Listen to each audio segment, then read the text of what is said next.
मैं recording start करता हूँ। लॉ ऑफ डिमांड में अभी तक हमने क्या क्या पढ़ लिया, रिवीजन कर लिया है हमने। Okay, so law of demand में हमने अजम्पशंस पढ़े, अजम्पशंस के बाद फैक्ट्स पढ़े, फैक्ट्स के बाद लॉ ऑफ डिमांड डिराइव किससे हुआ है, इक्वी मार्जिनल यूटिलिटी वाला कंसेप्ट पढ़ा जो पिछले चैप्टर से आया था। डीएमयू का यूज किया हमने इसमें समझने के लिए। आगे अभी जो लेटेस्ट हमने रिवाइज किया, क्या पढ़ा हमने लॉ ऑफ डिमांड में, रीजंस, कि आखिर लॉ ऑफ डिमांड किन रीजंस की वजह से आता है। कितने रीजन पढ़े हमने, 5। कौन कौन से हैं वो रिवाइज होना चाहिए। तो केवल इतना सा चार्ट रिवाइज करना है अब तुमको कल से, बस क्या ये होता है, ये होता है, ये होता है, ये होता है। आज अपना लेक्चर अगले पॉइंट पे जाएगा, वो क्या है, एक्सेप्शंस, और लॉ ऑफ डिमांड खत्म हो जाएगा। तो एक्सेप्शन क्या है, एक्सेप्शन का मतलब क्या होता है, एक्सेप्शन का मतलब होता है कि जिन चीजों पे लॉ ऑफ डिमांड काम नहीं करेगा। मतलब वो जो इनवर्स रिलेशन है किसके बीच में, किसके बीच में है, प्राइस ऑफ गिवन कमोडिटी, और किसी की प्राइस नहीं, उसी कमोडिटी की प्राइस और उसी कमोडिटी की quantity demanded will not exist. इस चीज को अच्छे से दिमाग में समझ लो, ये इनवर्स रिलेशनशिप एग्जिस्ट नहीं करेगी। दैट मीन्स हम क्या पढ़ रहे हैं, लॉ ऑफ डिमांड के एक्सेप्शन। पहले तो ये बात समझ में आ गई कि हम क्या पढ़ रहे हैं, एक्सेप्शन पढ़ने का मतलब क्या है।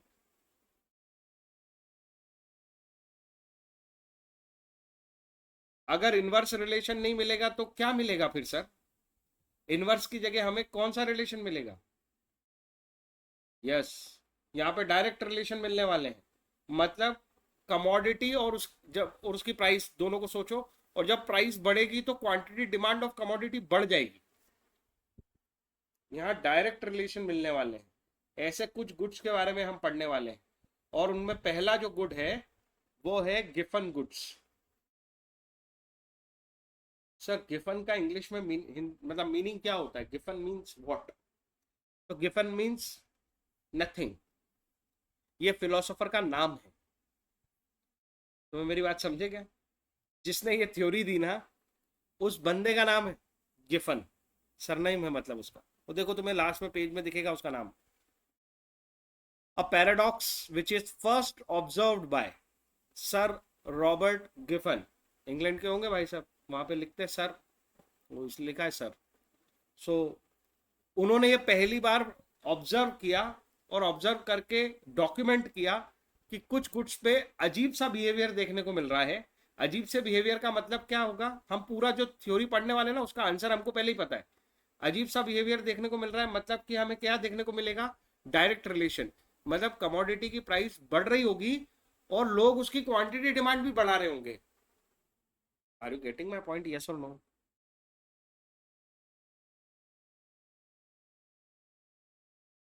पता है उन्होंने किस गुड्स पे ये ऑब्जर्व किया, गिफन गुड्स या इंफीरियर गुड्स, यहां लिख रहा हूं मैं। उन्होंने ये ऑब्जर्वेशन इंफीरियर गुड्स पे किया। और इंफीरियर का मतलब मैंने तुम्हें समझाया है। इंफीरियर गुड्स मतलब वो गुड्स जो बेचारा कोई व्यक्ति अपनी गरीबी की वजह से इस्तेमाल कर रहा है। मतलब उसके पास कैपेसिटी नहीं है, उस उसे पता है कि इससे अच्छी क्वालिटी का गुड्स प्रेजेंट है मार्केट में, पर मैं उसे नहीं खरीद सकता क्योंकि मेरी इनकम वो मुझे अलाउ नहीं कर रही है। ये इस कैटेगरी में जो गुड्स आते हैं जिस भी व्यक्ति के लिए, वो कहलाते हैं इंफीरियर गुड्स, कि वो अपने जीवन को इंफीरियोरिटी में गुजार रहा है, वो सुपीरियर गुड्स की तरफ नहीं जा पा रहा है। क्या मैं मेरी बात क्लियर कर पा रहा हूँ तुम्हें, इसका क्या मतलब होता है, बोलो जी। तो एक व्यक्ति, मतलब consumer, major part of his income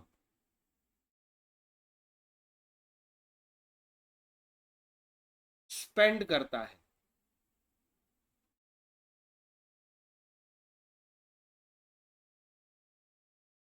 in goods पे। क्या हम सारे इंफीरियर गुड्स की बात कर रहे हैं? नहीं, ये कंडीशन पूरी होती है जिसपे वो वाले इंफीरियर गुड्स को कवर किया है गिफन ने। इसीलिए जो नाम है वो इंफीरियर गुड्स के नाम से नहीं पढ़ रहे हैं हम, सारे इंफीरियर गुड्स में से केवल उन इंफीरियर गुड्स का चुनाव कर रहे हैं जिन इंफीरियर गुड्स पे एक कंज्यूमर अपना मेजर पार्ट ऑफ इनकम खर्च करता है। तुम्हें मेरी बात समझ में आई क्या? मैंने तो और स्पेसिफिक कर दिया, इंफीरियर में हम कौन से वाले इंफीरियर गुड्स की बात करेंगे। अंडरलाइन करो, Giffen goods are special kind of inferior goods. Giffen goods are special kind of inferior goods. ये बना वो स्पेशल काइंड। तो इंफीरियर गुड्स गिफन गुड्स नहीं होते।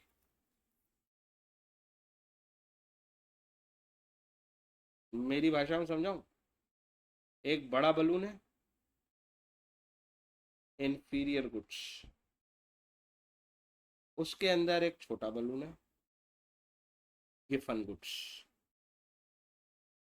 ये गिफन गुड्स वो हैं जो ये कंडीशन सेटिस्फाई करते हैं।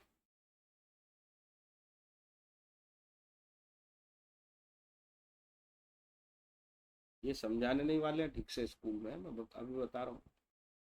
तुम्हें मेरी बात समझ में आई क्या, क्या बताया मैंने? गिफन गुड्स इंफीरियर गुड्स ही होते हैं, लेकिन एक स्पेशल टाइप के गिफन गुड्स होते हैं।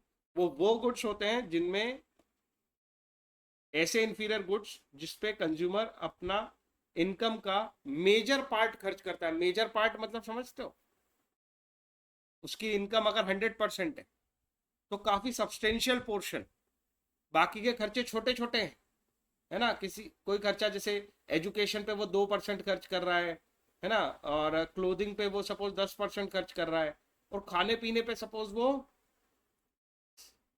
70% खर्च कर रहा है, बाकी अदर एक्टिविटीज पे उसने बाकी का खर्चा किया है 18% अदर। तो ये अदर खर्चे हो गए, ये एजुकेशन हो गया, ये क्लोथिंग हो गई, और ये 70% केवल फूड है उसका।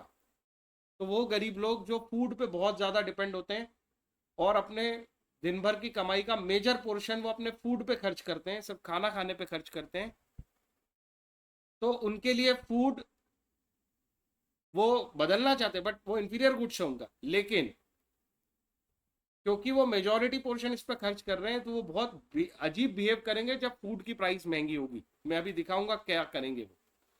ओके, सो ऐसे गुड्स को गिफन गुड्स बोला जाएगा।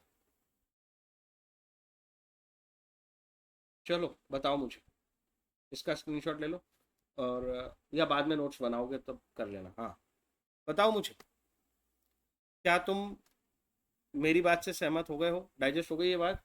किसी को डाउट है? कोई कुछ पूछना चाहता है? गिफन गुड्स क्या होते हैं? मैंने तो यहाँ पे अब तुम्हें ये मेजर पार्ट भी समझा दिया कि मेजर पार्ट का क्या मतलब। सेजल, आर्यन, सबको बोलना है।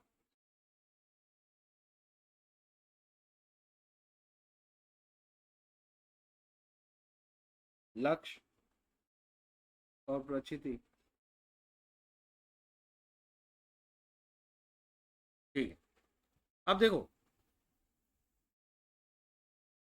the special kind of inferior good on which the consumer spend a large part of his income and their demand rises with the increase in the price of the price and demand falls with the decrease in price। मतलब हमें तो answer पहले ही पता था, इन Giffen goods पे कौन सा relation मिलने वाला है हमको। सारे एक्सेप्शन पढ़ रहे हैं, मतलब डायरेक्ट रिलेशन। मतलब अगर डायरेक्ट रिलेशन को लिखना है तो हम क्या कहेंगे, कैसे लिखेंगे? वैसे ही तो लिखा है, बुक में पढ़ के देखो क्या लिखा है। डिमांड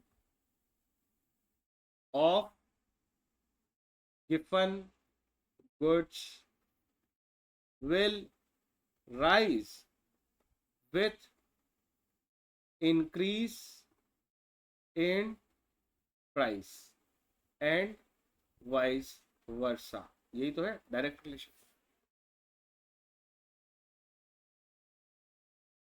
आई होप मेरी बात समझ में आ गई। एग्जाम्पल समझाया उन्होंने।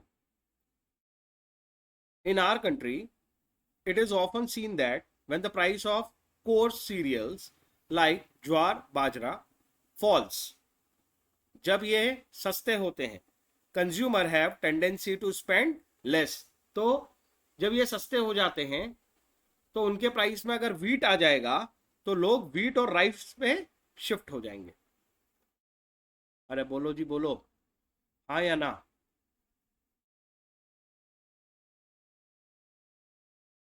वो मेजर पार्ट अपने फूड पे। हाँ हाँ हाँ हाँ। हाँ तो इनकी डिमांड कम कर दी ना उसने। जिसकी प्राइस फॉल हुई उसकी डिमांड क्या कर देंगे हम। अरे यहाँ पे मैंने राइस के लिए लिखा है, अगर मैं यही लाइन फॉल के लिए लिखता। ओ, ओ, हाँ, चल रहा। अगर मैं यही लाइन फॉल के लिए लिखता तो तुम ये इंक्रीज की जगह क्या लिखते। मतलब अगर प्राइस डिक्रीज होगी तो डिमांड क्या हो जाएगी, फॉल। अच्छा, तुम इसको ना फिर से लॉजिक से समझा दूं मैं तुम्हें। एक गरीब आदमी है, अपने रोज की कमाई का 70% अपने फूड पे खर्च करता है, उसे ये इन्फीरियर लगता है। इन्फीरियर लगने का मतलब समझते हो। वो जानता है कि वो अच्छी क्वालिटी का फूड नहीं खा रहा है, उसे ऐसा लगता है, और वो चाहता है कि मैं पास पैसे आएंगे तो मैं अच्छा खाना खाऊंगा। इस फूड में वो ज्वार और बाजरा खा रहा था। उसकी थिंकिंग है व्हीट और राइस अच्छी क्वालिटी का गुड्स होता है। अब मैं ये कह रहा हूँ कि ज्वार और बाजरा के प्राइस गिर गए, तो क्या वो आज भी 70% ही खर्च करेगा, और क्या वो व्हीट और राइस पे शिफ्ट होगा, हाँ या ना।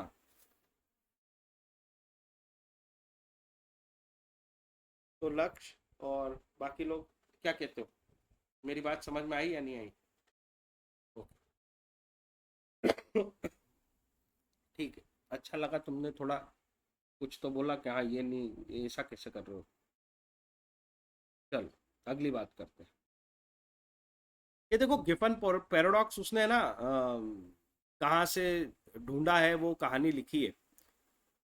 19th सेंचुरी की बात है। 19th सेंचुरी मतलब 1900 शुरू हुआ होगा तब की बात है। Sir Robert Giffen observe that when the price of bread, bread मतलब जिसके ऊपर लोगों की लाइफ टिकी रहती है, उनके यहाँ की रोटी, इंक्रीज, जब वो ब्रेड इंक्रीज हुई ना, प्राइस देखो प्राइस इंक्रीज हुई, तो the low paid British wages earners, मतलब जिनको, जो गरीब लोग थे, लो पेड थे, जिनको कम वेजेस मिलती थी, बॉट मोर ब्रेड, उन्होंने अपने बाकी के खर्चे बंद करके क्या शुरू कर दिया, और ब्रेड खरीदना। तो जो डिमांड थी वो ब्रेड की बढ़ गई, प्राइस बढ़ने पे ब्रेड की डिमांड बढ़ गई। तो उनको ये रियलाइज हुआ कि यार ये कोई स्पेशल टाइप के गुड्स हैं जिनमें प्राइस बढ़ने पे डिमांड बढ़ जाती है। आई होप मेरी बात समझ में आई। तो उन्होंने अपना बाकी का कंजम्पशन कम करके ब्रेड पे शिफ्ट कर दिया और ब्रेड की प्राइस डिमांड को बढ़ा दिया।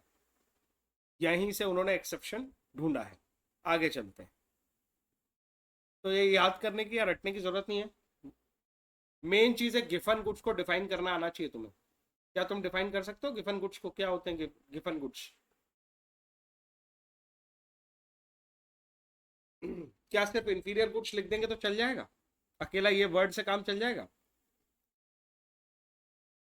इंफीरियर गुड्स तो हैं, पर कैसे हैं, special type of inferior goods हैं जिसपे consumer major part of his income खर्च करता है, वो गुड्स कहलाते हैं गिफन गुड्स।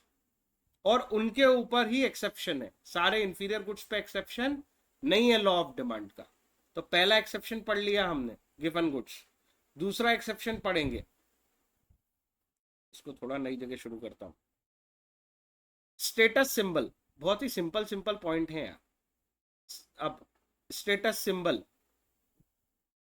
तुम मुझे बताओ कोई सा मोबाइल फोन है जो तुम्हें लगता है स्टेटस सिंबल है।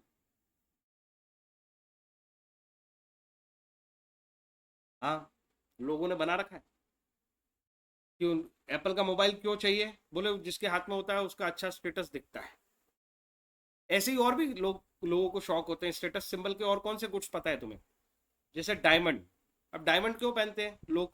डायमंड से क्या हो जाता है? उनकी हेल्थ अच्छी हो जाती है, क्या हो जाता है? कुछ हो जाता है क्या इससे?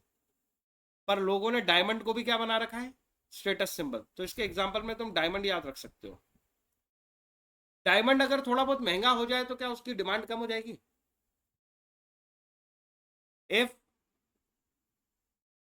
if any change in price take place for diamond, if you can say the price increases by 20%, तो क्या डिमांड रिड्यूस बाय 20% हो जाएगी? तुम्हें ऐसा लगता है? अगर लोगों ने उसको अपना स्टेटस सिंबल बना रखा है तो क्या उसको नहीं खरीदेंगे? अरे स्टेटस की चीजें तो महंगी ही खरीदी जाती है।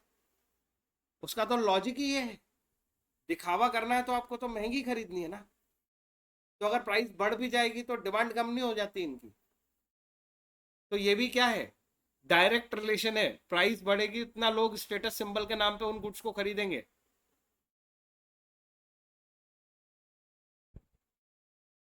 ये भी लॉ ऑफ डिमांड का एक्सेप्शन है। किसको समझ में नहीं आया? बताओ जल्दी से।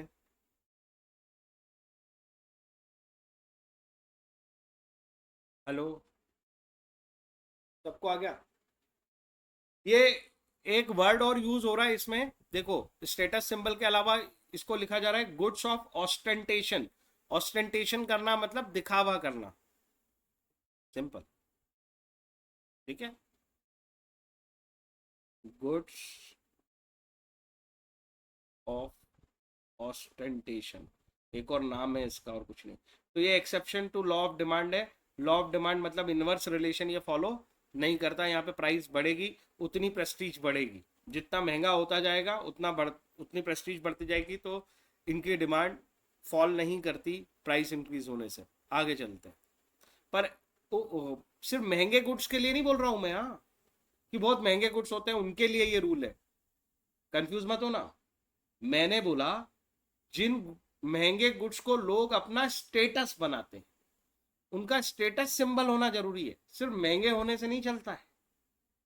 कोई मशीन महंगी होगी तो और महंगी होगी तो क्या उसकी डिमांड कम हो जाएगी? हाँ, कम हो जाएगी। पर ऐसे गुड्स जो स्टेटस सिंबल समझे जाते हैं उनके ऊपर एक्सेप्शन है लॉ ऑफ डिमांड। क्या मैं ये क्लियर कर पाया हूं? यहाँ कॉस्टली गुड्स नहीं लिखा है। क्या ये क्लियर है?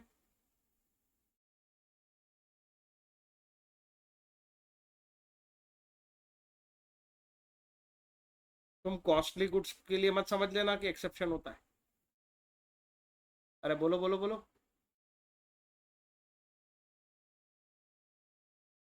बोल ही नहीं रहा कोई। सृजन? हाँ, तो ये बोलते क्यों नहीं भाई? कितनी देर तक बोलना पड़ता है? बोलो। आगे चलो। Fear of shortage. अगर तुम्हें ऐसा पता, तुम्हें कोई तुम्हें क्या पसंद है?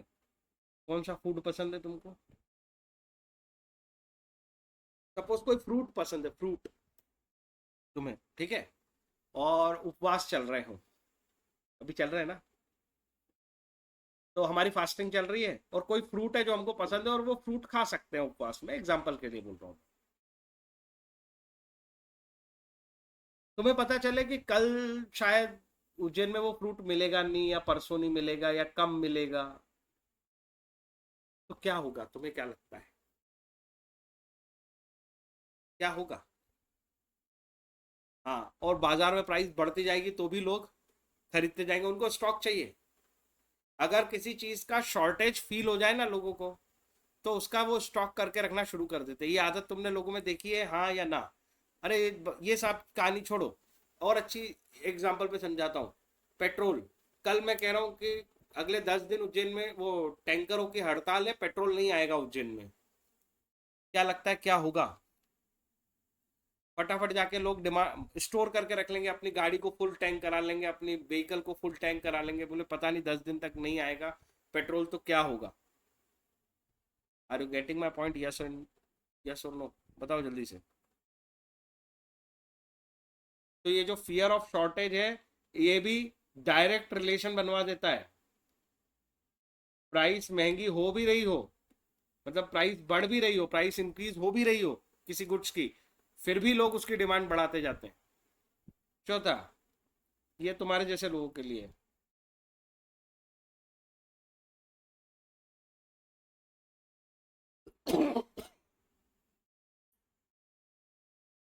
इग्नोरेंस। क्या कहते हो इग्नोरेंस के बारे में? हमको कुछ नहीं पता, उसको बोलते हैं इग्नोरेंस। तो दुनिया जो चल रही है वो चल रही है। अब ऐसे व्यक्ति जिसको ये पता ही नहीं हो कि आज प्राइस, कल प्राइस कम थी, आज बढ़ गई है, कल कम वापस हो जाएगी, उसको मार्केट से रिलेटेड कोई इंफॉर्मेशन नहीं है, उसको कमोडिटी के डिमांड और सप्लाई से रिलेटेड कोई इंफॉर्मेशन नहीं है, तो कुछ भी प्राइस बढ़ भी जाए, वो तो सो रहा है अंदर से, तो वो व्यक्ति जाएगा और सामान खरीद लेगा। तो कंज्यूमर हाई प्राइस पे भी ज्यादा क्वांटिटी खरीद लेगा अगर वो कैसा है, इग्नोरेंस में। Are you getting my point?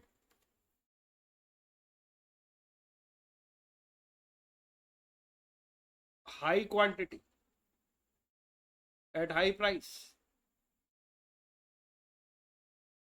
If he is ignorant, तो सब भूल भाल के बेटा दुनियादारी में उसको कोई मतलब नहीं है। तो ऐसा कंज्यूमर तो हाई क्वांटिटी हाई प्राइस पे ही खरीद लेगा। तो यहाँ भी ये भी क्या कर देगा, लॉ ऑफ डिमांड को फेल कर देगा, राइट। आगे चलते हैं, ये भी डायरेक्ट रिलेशनशिप बना लेगा।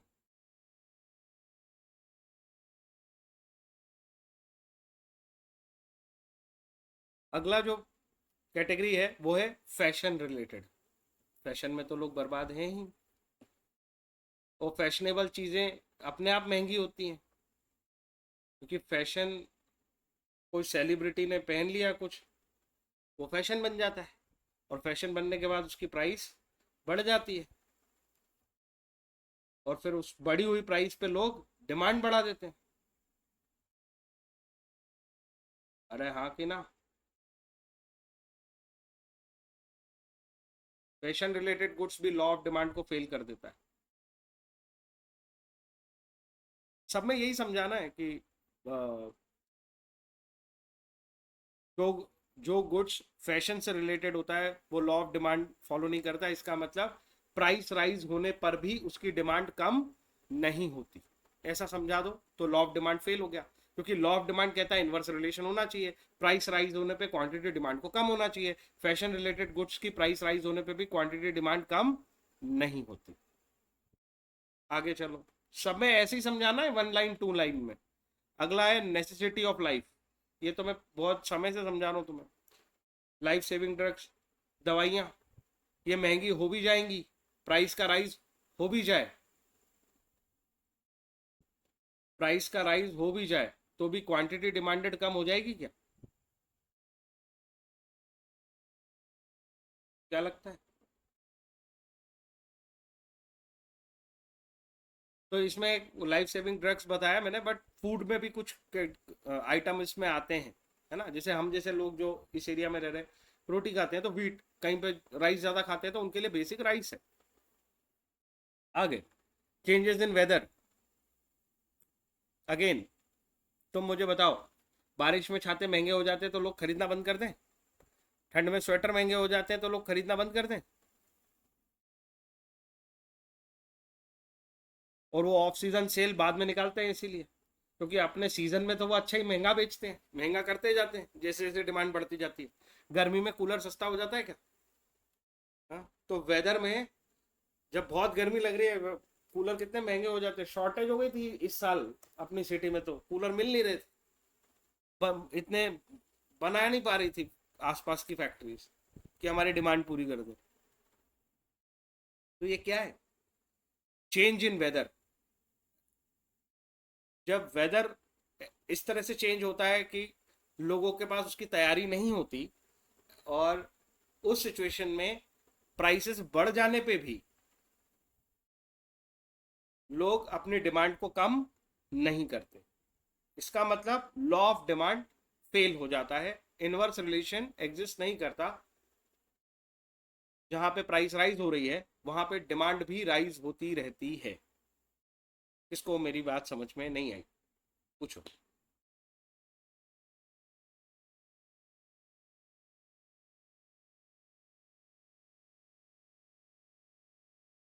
बहुत रटने की जरूरत नहीं है, अपन उनको बहुत सिंपली याद रख सकते हैं। देखो, पहला एक्सेप्शन था गिफन गुड्स, इतनी सारी कहानी समझाई।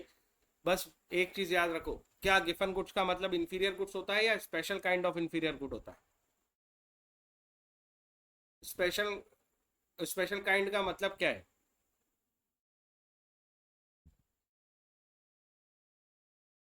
हाँ, उसे बोलते हैं हम स्पेशल काइंड।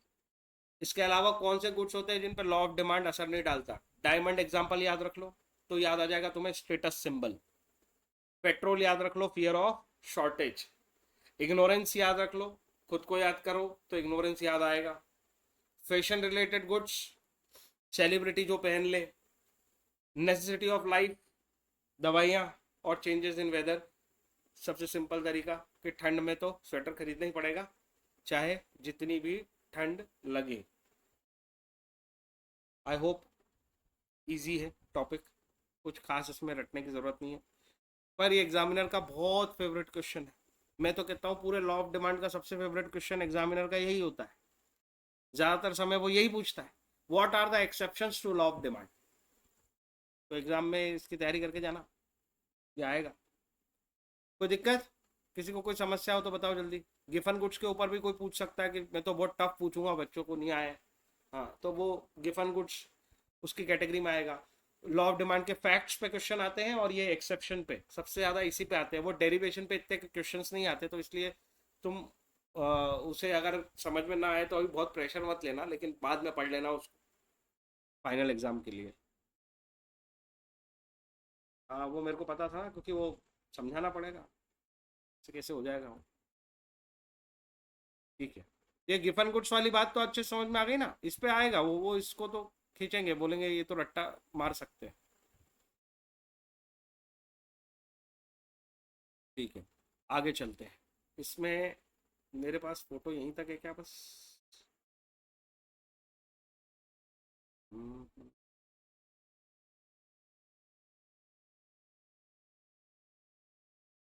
ये मार्केट डिमांड और इंडिविजुअल डिमांड का डिफरेंस दे रखा है, ये खुद से पढ़ सकते हो कि मेरी ज़रूरत है इसमें? देखो, इंडिविजुअल डिमांड पे क्या लिखा है, एक इंडिविजुअल कस्टमर कितनी डिमांड करेगा कमोडिटी को during a given period of time. और उधर लिखा है कि सारे इंडिविजुअल कंज्यूमर, उधर ऑल पे अंडरलाइन कर लो और इधर एन इंडिविजुअल, एक व्यक्ति सारे व्यक्ति। इंडिविजुअल डिमांड, इट मे और may not follow the law of demand, underline करो।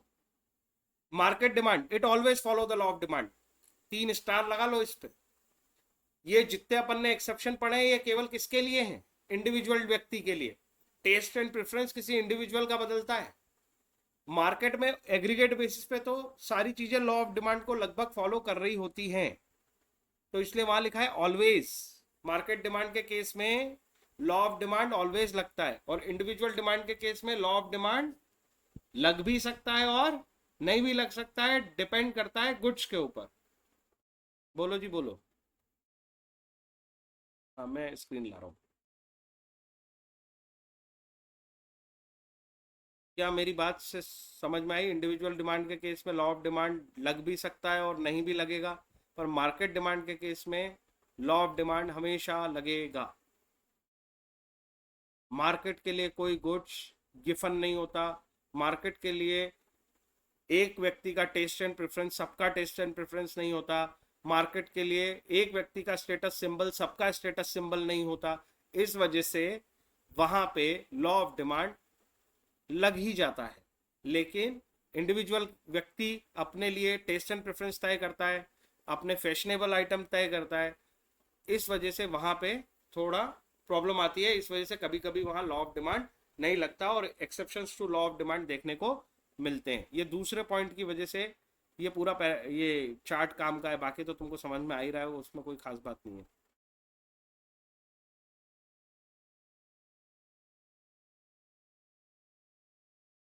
स्क्रीन आ गई?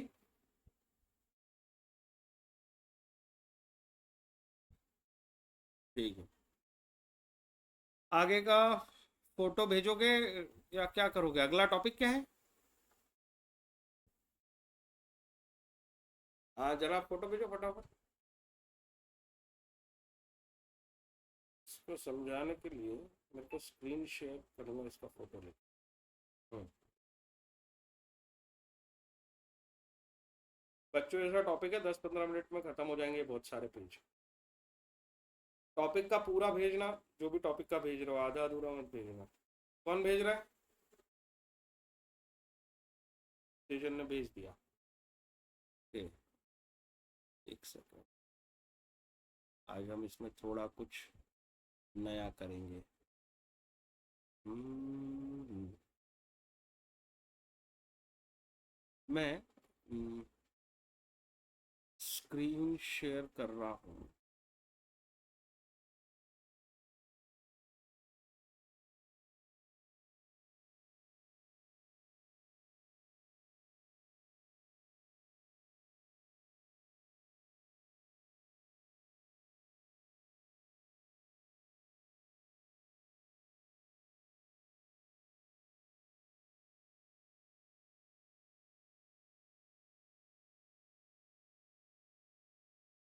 स्क्रीन बदल गई क्या?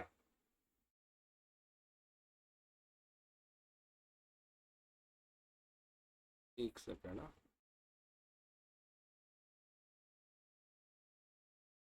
अभी के फोटो कहाँ? आर्यन जैन वाला है।